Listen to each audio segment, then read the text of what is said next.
Assalamualaikum warahmatullahi wabarakatuh. Saya Salwa Puspita dari kelas 11 IPS 1 akan mempresentasikan PPT saya tentang konflik, kekerasan, dan perdamaian. Yang pertama, konflik. Konflik berasal dari kata Latin yaitu conferens yang artinya saling memukul. Secara sosiologi, konflik diartikan sebagai suatu proses sosial antara dua orang atau lebih.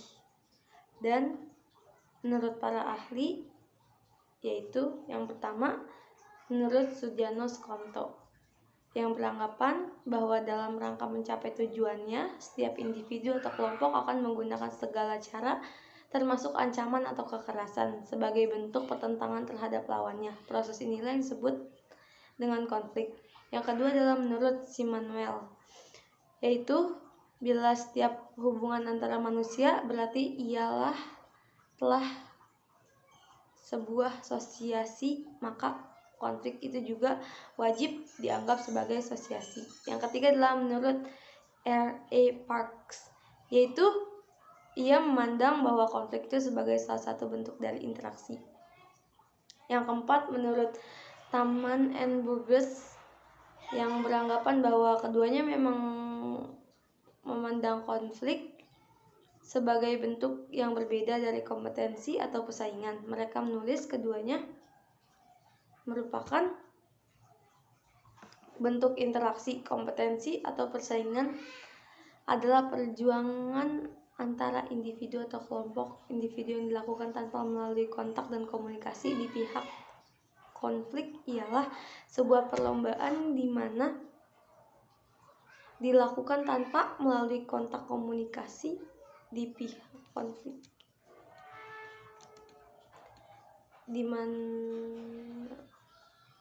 Yang kelima adalah menurut Max Weber, yaitu konflik adalah hubungan sosial disebut sebagai konflik apabila sepanjang tindakan yang ada di dalamnya secara sengaja ditunjukkan untuk melaksanakan kehendak suatu pihak untuk melawan pihak lain. Dengan demikian, konflik merupakan suatu hubungan sosial yang dimaknai dengan keinginan untuk melaksanakan kehendaknya pada pihak lain. Yang B, kekerasan.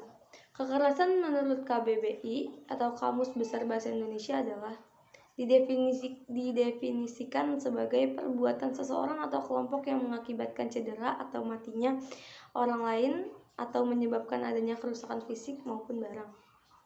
Dan menurut para ahli, yang pertama menurut Sudjarno Skonto, yang beranggapan bahwa kekerasan itu adalah kekuatan secara fisik secara paksa oleh orang ataupun benda. Yang kedua adalah Abdul Munir Mulkam, yang beranggapan bahwa kekerasan adalah tindakan fisik yang dilakukan seseorang atau sekelompok untuk melukai, merusak, menghancurkan orang lain ataupun harta benda dan segala fasilitas kehidupan yang melibatkan seseorang tersebut. Yang ketiga menurut Thomas Hobbes, yaitu yang beranggapan bahwa kekerasan itu adalah sesuatu alami yang ada pada dalam diri manusia. Yang keempat ada Stroll dan Sunden, yang beranggapan bahwa kekerasan adalah perilaku, perasaan marah dan permusuhan yang diakibatkan karena hilangnya kontrol, di mana individu bisa berperilaku menyerang, melakukan sesuatu tindakan yang dapat membahayakan orang lain, diri sendiri maupun lingkungannya. Yang kelima ada Colvin, yang beranggapan bahwa kekerasan adalah perilaku yang melibatkan kekuatan fisik yang dimaksudkan untuk menyakiti, merusak, atau melenyapkan seseorang ataupun sesuatu benda. Yang C, perbedaan konflik dengan kekerasan konflik. Konflik, proses terjadinya konflik diketahui oleh pihak-pihak yang bertikai. Kekerasan, proses terjadinya kadang tidak diketahui oleh salah satu pihak ataupun pihak yang lain. Konflik itu efeknya, aktivitasnya yang dilakukan itu bisa menyebabkan reaksi yang berarti. Sedangkan kekerasan, aktivitasnya dilakukan dapat menimbulkan reaksi yang keras dan bahkan terjadi benturan fisik yang menyebabkan cedera. Konflik juga penyebabnya dapat berupa motivasi untuk meraih sesuatu prestasi, sedangkan kekerasan itu kesalahpahaman antara kedua pihak. Terus hukum konflik itu bukan pelanggaran hukum, sedangkan kekerasan itu termasuk pelanggaran hukum.